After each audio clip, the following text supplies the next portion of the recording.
Hello and welcome back to the Discovery Workshop ASMR, and today I'm just doing a short video update on where I'm at with my Tamiya TT02.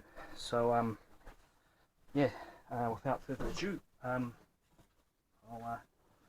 get into it. So as you can see,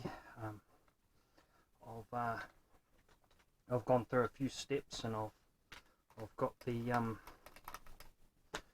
part of the drivetrain and all that in, and so I'm up to, so if I look at the manual here, I've completed step 8, and I'm up to the part where I got to install the motor. So this is the motor and all that brushless stuff's all here, and yeah, so I've done the upper and lower arms here, so those are all attached, and I've done the gearbox and that sort of thing. Yeah, they give you a real sticky type of grease. It's anti-wear grease, and that's what goes inside these. And the next step is I'm not going to be using that for the spur gear and that, but just the usual grease.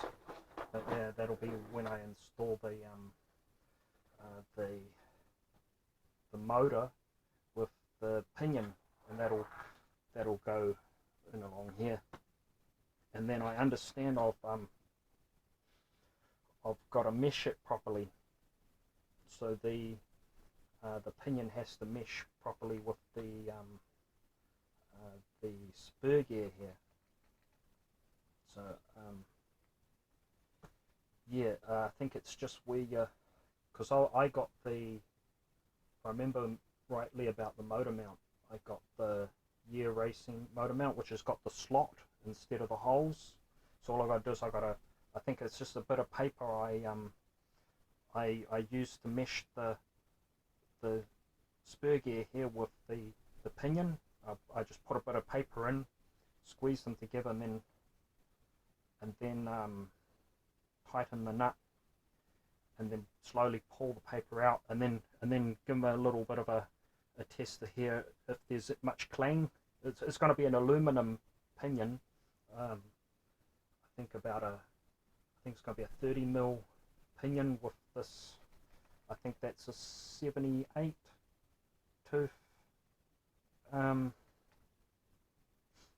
spur gear. So yeah, hopefully it's a good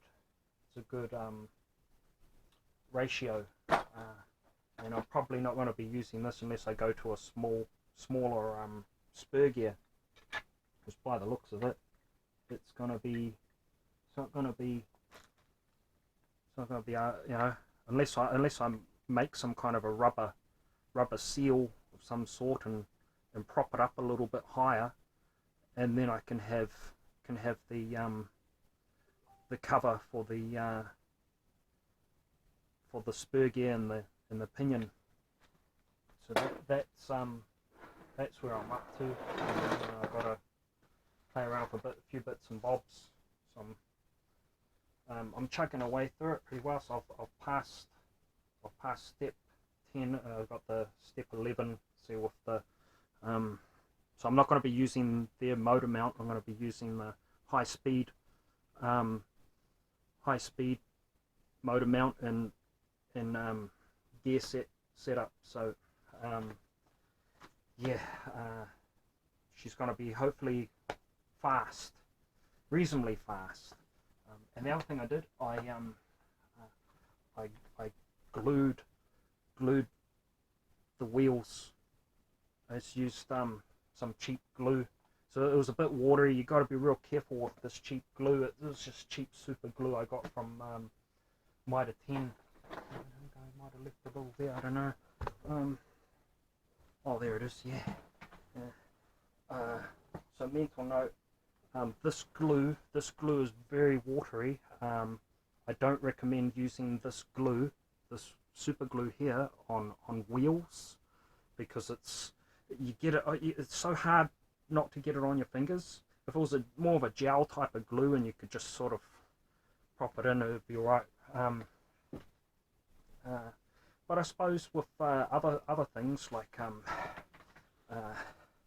where I've already had the drift tires, drift wheel rims done with the tires, and pushing them back out to glue them was going to be annoying. So this really runny glue just goes in this seal. So I think that's that's pretty much done. But not that I'm really going to get into drifting. Drifting isn't really something that interests me a great deal. So that's where I'm up to at the moment. I want to have. I'm planning to get the stiffer shocks and do all these other little upgrades, and also there's some neat discs that go behind the wheels, brake discs, and they're gonna look pretty cool as well. It's going to give it a little extra pop. So yeah, when I finally get this finished, which shouldn't be too far away, hopefully just a week or two away. When I finally get it finished, I'll have some really cool bodies to paint up, and I plan to do those, like perfect. I plan to do a really good job of those. I plan for them to be works of art. So yeah, please stay tuned. Please like and subscribe, and over and out.